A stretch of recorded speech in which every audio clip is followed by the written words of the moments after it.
Hello, and welcome to today's special bonus episode of the Divorce and Beyond podcast. I'm very excited to have our favorite and America's favorite parenting expert joining us again, Christina McGhee, the author of Parenting Apart. You all know you've seen this book a million times because I hold it up all the time because it's on my desk all the time.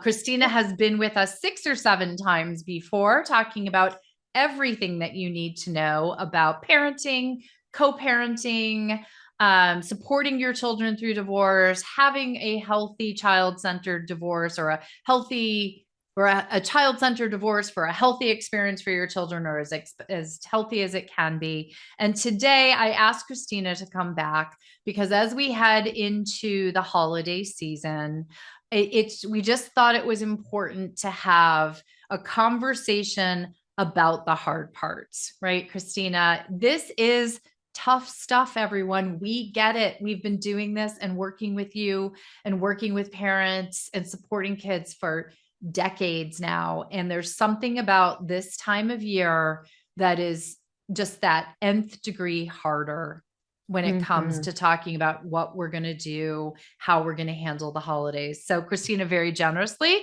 came back, and we're going to spend a little time diving into her top tips for handling the hard parts and sort of zoning in or getting focused on not letting different be devastating, because it can feel that way, right? So thank you so much, Christina, for joining us again. Always a pleasure to be here. I love these conversations. Well, and I learned something. So what you all probably know if you've listened to any of the other episodes with Christina, but Christina and she has a wonderful training she does through Mostyn Guthrie, my online academy, called the Co-Parenting Specialist Certification Training, which is entire training that she has created that is solely focused on helping all kinds of divorce professionals to support parents who are going through the divorce process to have a child-centered divorce, right? We know you as parents really want the divorce process not to adversely affect your children, to not have a negative impact on their childhood and their lives. This is like something we hear, right, Christina, constantly. But it's so hard to do. It's so hard to know what to do. So Christina is truly like, she is creating an entire movement of professionals who are there with the skills and the knowledge and the understanding to help you do that. So I will just say, if you are going through a divorce and want to have a professional helping you who really can be child-centered, look for a co-parenting specialist, someone who has taken Christina's training, because they are really going to be at the top of their game for that. And Christina, I just wanted to, get started with the hard parts. Let's just jump right into this. You talk to parents every day, having difficult conversations. It's what you're basically, as you coach and work with couples going through divorce, separating, they're all difficult conversations. What is it around these holiday conversations that makes them extra hard? I think there's a lot of things that make the holidays hit hard for co-parents, so you have your own emotions that are reeling. I mean, let's just think about the context of the holidays, right? There's so many emotions that come up. This is a time that's framed around family, around, being together, this closeness, and it's supposed to be a magical time of year, right? And for many of us, it's not, because it stirs up all those feelings about what could have been and wasn't, what we wished was, but didn't necessarily happen. And all of those feelings, the guilt we feel over our children not being able to have the holidays they've always had, things being different. Things being different is really, really tough for lots and lots of families. And the amount of guilt that co-parents feel is enormous, along with their own feelings of sadness about not having their kids with them. Maybe it's a first holiday, or maybe it's the 10th holiday. It doesn't necessarily get easier with time. And so for a variety of reasons, when those big emotions kick in, sometimes we don't necessarily realize how we're handling the holidays really impacts our children's experience of the holidays. And so we need to really get clear about that so that we can be fully present for our kids and focused on them. Well, and so many wonderful points in what you just said. And, I think I would like to focus first on what you just said at the end there about focusing in on the kids' experience, right? Because I think a few things. So let me start with when I am working in a mediation setting, say with two parents, and we're talking about upcoming holiday scheduling. Very often, parents will be very, very focused on what they've done in the past. Mm-hmm. And very often, because now mom and dad, or mom and dad are going to live in separate households, what's been done in the past isn't necessarily what is able to happen going forward. And so I wonder what you say when you're talking to parents about the impact of what happened in the past. Like what is that the leader that we should be looking to in determining what we do going forward? Well, I don't think it's a bad idea to talk about. So just let's have a little history lesson, bring me up to date. What have we done in the past? And what's really important for our kids? So it goes back to this fundamental question that I ask parents to really think about is what needs to stay the same and what needs to change? So what about the holidays do we really want to keep in place for our kids? How can we work together on that? Now, there may be some things that you just can't keep in place. Like maybe one of the things that kids really enjoyed or they have a lot of memories tied to, for example, I'm just going to use Christmas as an example. Like we all sit around the Christmas tree Christmas morning and open presents together, with both parents there. Well, that may be a tall order for parents moving forward. They may need to do something very different. And that's something that lots of parents struggle with. Like, should we do those things together or not? Especially if it's right after a separation or divorce. And it's a first, like this is our first holiday. Shouldn't we be together for the kids? And that really depends. It depends on if you can responsibly manage your emotions. But if you're, sitting across the room from each other and exchanging icy glares, or, somebody's like on the verge of like having an emotional meltdown, that's certainly not going to help the kids. So thinking about that big question, what needs to change? What needs to stay the same? And I think the other big question is, what do we want our kids to remember? When they look back on this holiday, what is it we want them to remember? And a lot of times as parents, we forget that the memories that really stay with our kids are the times that we spent with them, not what we put under the tree, not the day on the calendar, not the actual place, but just how that time was spent. How did we make that a point of connection? And so really that needs to be the focus moving forward. How can each of us kind of make those meaningful points of connection for our kids and give them memories that they'll want to remember? Right. I remember you said we did talk about holidays. Just I forgot to mention at the top of the episode, you were on the podcast in 2020, and we did a holiday episode. That you had a great tip in your prior episode that was talking about looking what you want your kids to look back on, right? You said, what kind of experience, what kind of holiday do you want to create for your children? You had a wonderful quote in that you always have wonderful sayings that are so easy for people to remember about children looking back. Maybe you can explain that for people. So we can just use Halloween as an example because it's going to be coming up really soon, but insert whatever holiday. But let's say for Halloween, when your kids, what do you think is going to matter most to your kids? Who they went trick-or-treating with? Or their parents fighting about who they're going to go trick-or-treating with? Right? And what matters to kids, of course, it's a no-brainer. In the moment, though, that's not what we're thinking about. We're thinking about, well, it's really not fair that I don't get to spend, like the F word gets used a lot when we talk about the holidays. It's not fair that the other parent gets to take them trick-or-treating. We should split it. Like they get to do a block, I get to do a block, or they get from this time to this time, and I get from this time to this time. And I can almost guarantee you it's a recipe for disaster, right? Because kids get shuffled around.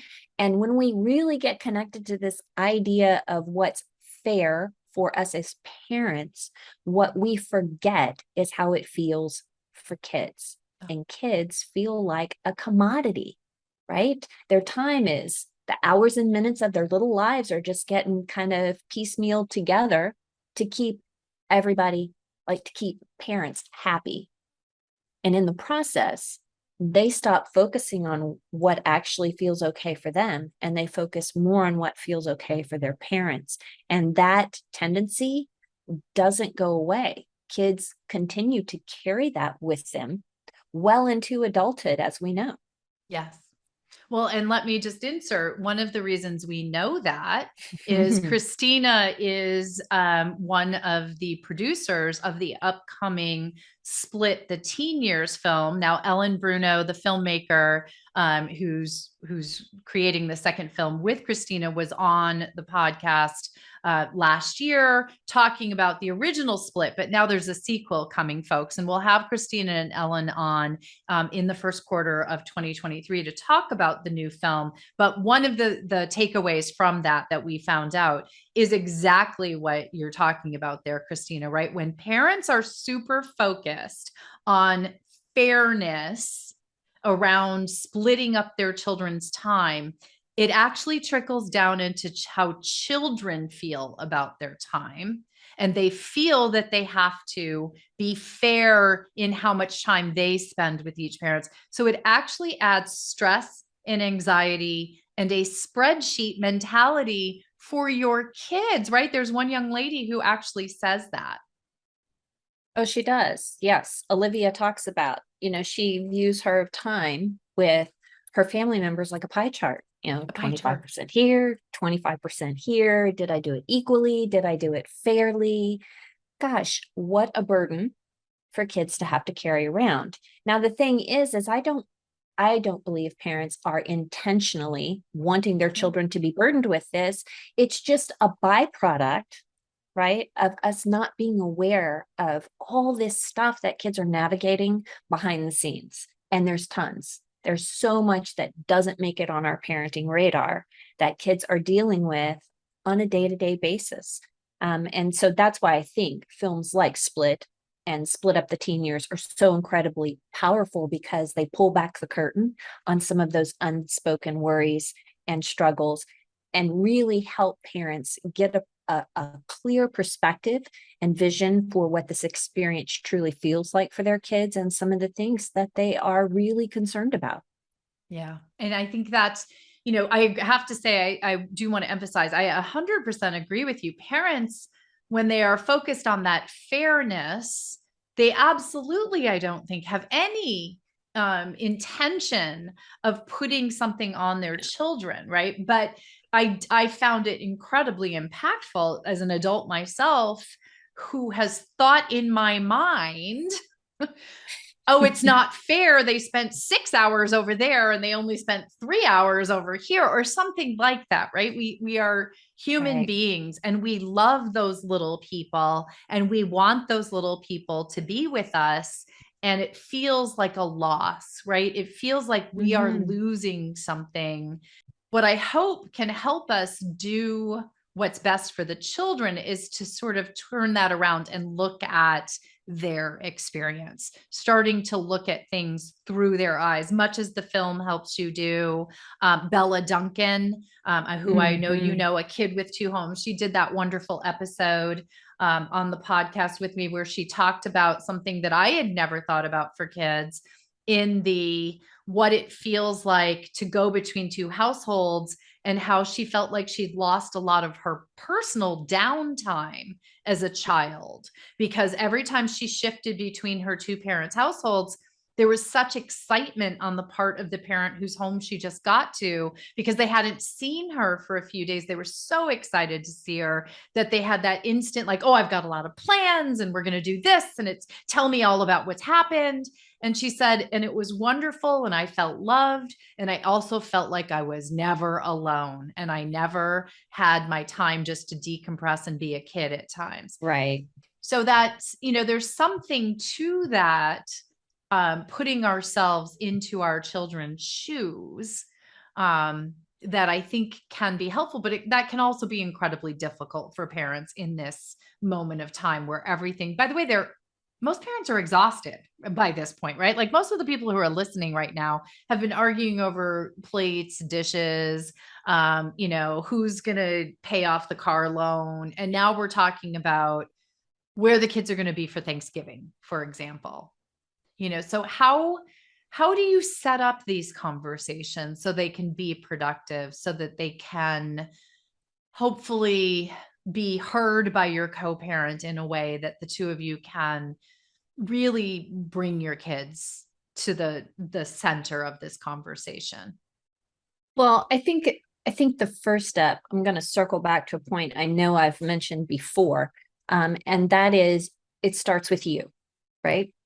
So you need to get really crystal clear about what you want for your kids and what you have control over. Mm-hmm. So when parents can get really clear about what their co-parenting values are, how they want to show up for their children, what the priority is, then they are more prepared to enter into a conversation. Because really, again, we talk about this all the time. You don't have any control over what the other parent thinks, the choices they make, whether they're going to be flexible or not flexible.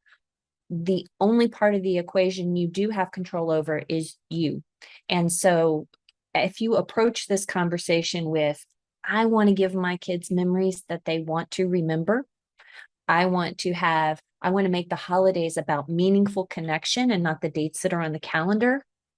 I want them to really be able to sink into this holiday and do things that have meaning and value for them. Then you can explore options. But right. When we get really locked in on it really should be this way, if only they would stop doing this, I wish they would just that. Well, that's when we just kind of we struggle, right? We get stuck and we stay miserable and we get like myopic, right? This is all I can see because you're so laser focused on this is how it should be. And so I tell parents they really need to kind of practice some radical acceptance, right? Get radical over the holidays. And that means really sinking into this idea that it is what it is, whether I like it or not. Plain and simple. And when we can let go a little bit and ask ourselves like really important questions, like what is it costing me to stay really focused on how things should be? Right. And asking yourself, what is it costing my kids for me to be really focused on how the holidays should be? Right. And so what would happen, second part, what would happen if I just backed off of that a little bit? And just opened myself up to the possibility of what they could be, what they might look like, doing things a little bit different and not buying into this idea that'll be devastating. Right. Well, and you use that phrase, different does not mean devastating. And I think that's actually something that's really hard for people, especially when it comes to holidays, to accept, because it feels devastating. I'm going through with a family that I've been working with for a number of years, but we're going through right now this issue around the holidays. And now they're several years past the divorce. So both mom and dad have new partners, and their partners have families and children. And so we have a very extended family, and it's what had always been a relatively simple holiday season because they all lived close to each other in one location, now has become extremely complicated because of the extended family who's in other states, and everybody wants to have the holiday seasons. It's imperative we have everybody together for Thanksgiving because everybody else is going to be there and the kids need to see their cousins and their extended family. And then they all need to be there for Christmas because the aunts, the uncles, the grandparents will all be there. How can parents help themselves when they're faced with that, which feels devastating? Because it is a significant, right? Your kids can't be there in wherever the families some families are flying off to the Bahamas for Christmas. Say they want to do a beach vacation always. And the kids aren't going to get to go this year. Even though grandma, grandpa, all the aunts, all the uncles, cousins, everyone else is going to be there. The kids are going to be with your co-parents somewhere else. How does a parent deal with that? Well, I think the first thing is pay attention to it, right? Realize it's there, and then process the hard parts. So ask yourself, like, okay, so how much of this is about me? Like, how do I feel about this? And how do my kids feel about it? Right. The thing is that change is a part of life. Everything changes. Even if you had stayed in a relationship with your co-parent, there would come a time when your children would grow up, they would go off to college, they would travel, they would be in relationships themselves where they're going to spend Christmas with their, some other family, some strangers. Exactly. Yeah. So this is an opportunity for everybody, right, to figure out how to deal with the hard stuff, because that's just a part of life, part and parcel. Change, it's going to happen. There's a saying, it said there's good news and bad news about divorce. The good news is things are going to change. The bad news is things are going to change, right? Yes. So how are we going to navigate these changes? And I think it's really important for parents to remember that one of the most significant influences in how children adjust and how they manage change depends on how we manage change. So what kind of role model do you want to be? So I think you get clear about what's in it for you. Where do you have skin in the game? Where are you really struggling? And what's important for your kids? And then I think you need to, if it's going to be different, I think you need to state the obvious. I think you need to have a conversation about it. And that's one of the things that parents often overlook. We feel so guilty. We're so personally devastated. We're feeling sad. Of course, by default, we think the children are going to be really sad. And so we don't talk about the hard parts. And I think you need to talk about the hard parts. Otherwise, kids think it's not okay to talk. And then they're going to start filtering and they're not going to tell you when they're struggling. And you don't want that. God, no. I knew this was a great question. I just want you listeners to know, I can throw any question out to Christina and she can come up with the best golden nuggets for you all. And there were so many in there because this really is the crux of it, folks. When you have children during the holidays, you are likely facing the probability that you're going to spend part of some holiday without the children, that they're going to be with their other parent.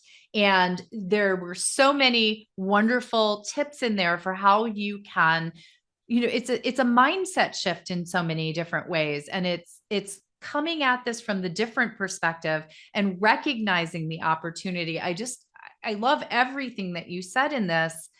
And the fact that you are in every moment, but especially right now, modeling for your children. I think it was Michelle Dempsey Multack on one of the episodes who said every day when she wakes up, she says, I want to be the person I want my daughter to grow up to be. And that's how, when she's making decisions in her life about how to behave, how to act, how to react, she says, well, how would I want my daughter to do this in her life in the future? And that there's so much power in that. And it's really what most parents do want for their children. And it's so hard when it comes up and bumps up against those hard parts, that feeling of loss, that feeling of change, that feeling of being devastated. It is all of those things, but good things can come from it. And our children are very much going to take a cue from us on how we react to this. Well, and I think the other piece is, as a parent, all those things you said, underscore, underscore, underscore, right? This isn't something you can just tie a pretty bow around. It's like, oh, mind shifts. I'll just change my mind about this and I'll just do it differently, right? It's tough. It's so, so hard to let go, to, those feelings that get in there. I mean, there's so many different ones. You don't have to go it alone. I mean, so that's the other piece. Like, find your people. Have some go-to people that you can just say, you know what, I'm just having a hard time with this, and talk about it out loud. Like, just, if you can't talk about it, write about it, journal about it, find a friend, find a group, but just process it. And not just, well, I'm just gonna stuff it. Yes. I'm just gonna go on lockdown and I'll just, I'll just get right through it. I don't think that's helpful either. And again, we're modeling for our kids. So if we can't manage our feelings in healthy, constructive ways, how the heck are they going to manage their feeling in healthy and constructive ways? Right. Well, and they're dealing with change and things being different as well, but they have the benefit, hopefully, of parents who are, I guess I would say, presenting the issues to them, or we have an opportunity, I guess, as parents, is what I'm trying to say, is that we can say to children, there's two different ways. You were talking about talking to children. I can't, I know it's going to be so horrible to not be with all your grandmothers and grandparents and your cousins. And I know you're going to miss us on the beach when we're down in the Bahamas, but I'm sure you're going to have a nice time with, your other grandparents, et cetera, right? There's one there, we can put it to them that way. Or, Christina, how might you suggest a parent who is struggling themselves? So you said, you need to talk with your kids. How does a parent skirt that line of not sharing their sadness and overwhelm or distress with their children about not being with them over the holidays, so that they're being honest, but also set their children up for a successful holiday? So I'm somebody who likes to script things out. So I would say, don't have an impulsive conversation. Think about, what's the message you want to convey to your kids, and how can you articulate to them something that's going to be supportive and not burden them with whether or not you're going to be okay. Like, that's the message we want to send to our kids. I'm going to be okay. But when you're talking about, gosh, it's going to be so hard, I'm really going to miss you, I'll think about you every minute on Christmas Day, that's really setting your kids up. So I think, one, you talk about, this year's going to be different, and there are going to be parts that might be really exciting, and there are parts that might be a little bit harder. Right. And that's kind of the way life is. When things change, things are going to be a little different, but different doesn't have to be devastating. And here's what the holidays are going to look like.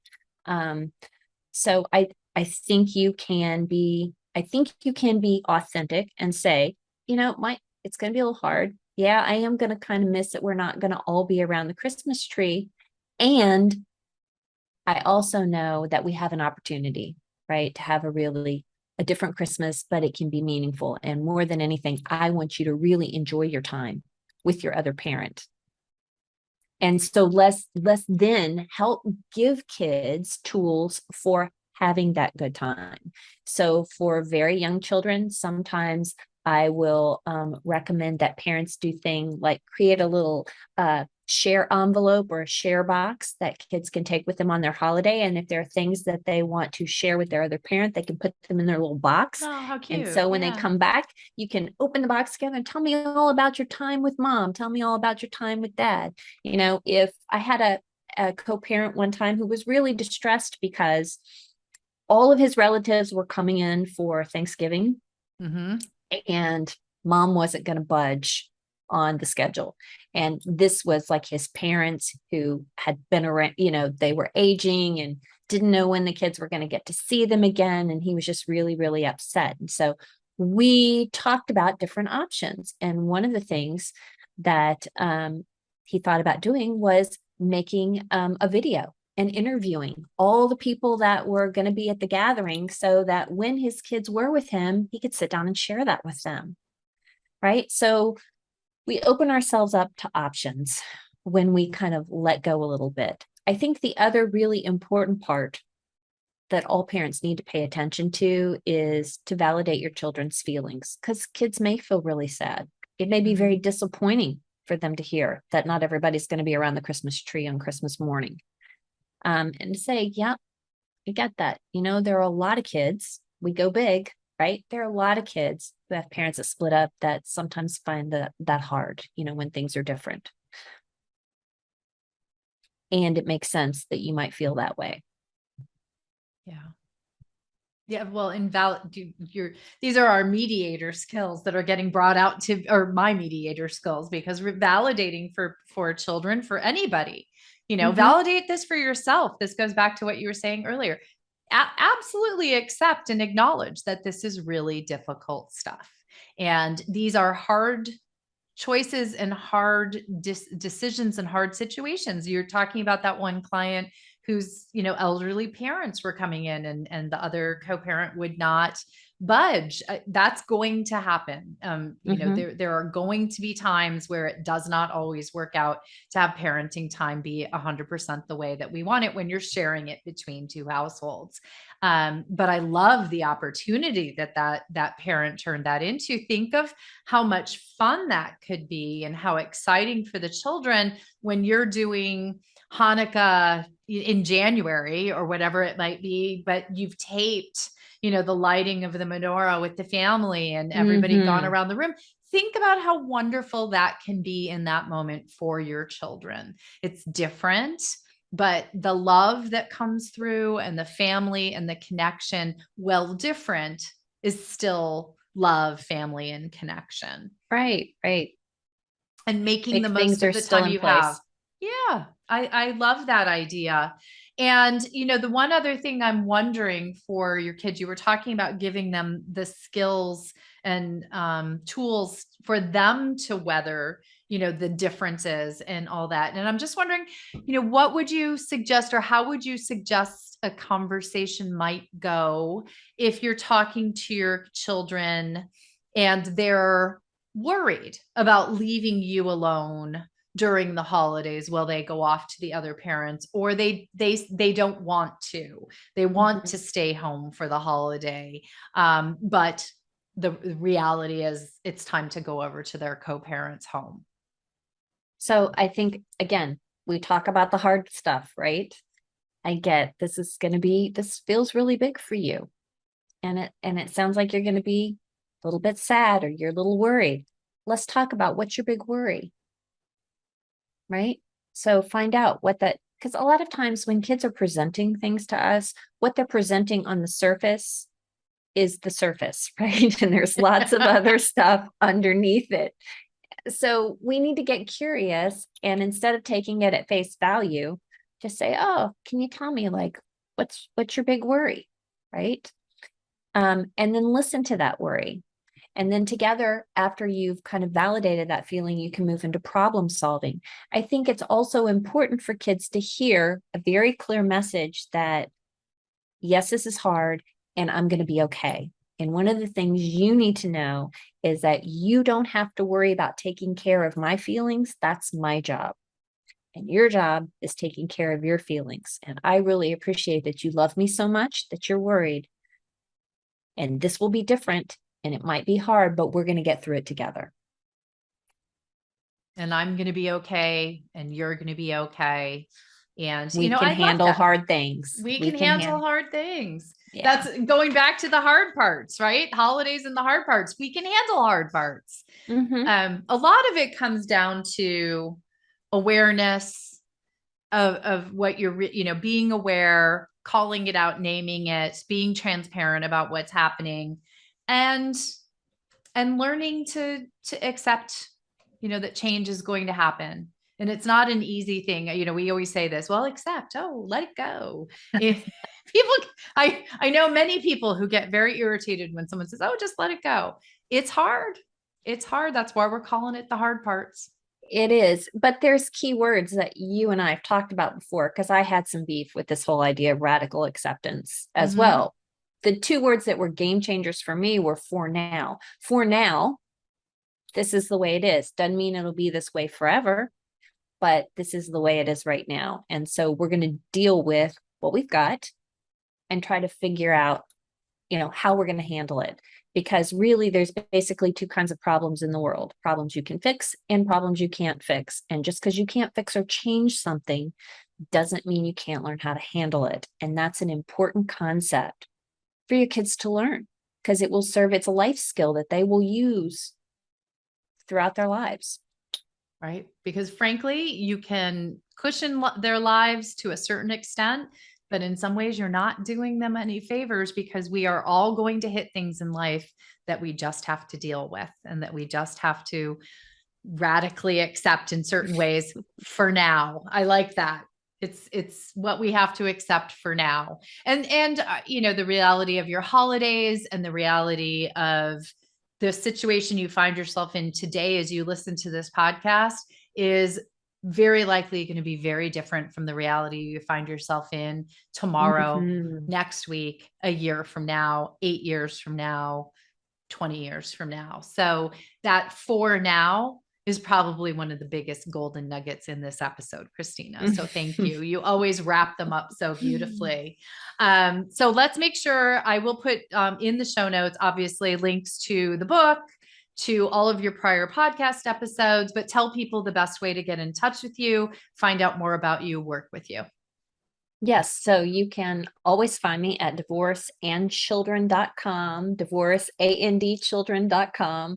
I'm also on IG at Divorce and Children, Facebook, the same at Divorce and Children. And you can also hit me up on LinkedIn, Christina McGhee.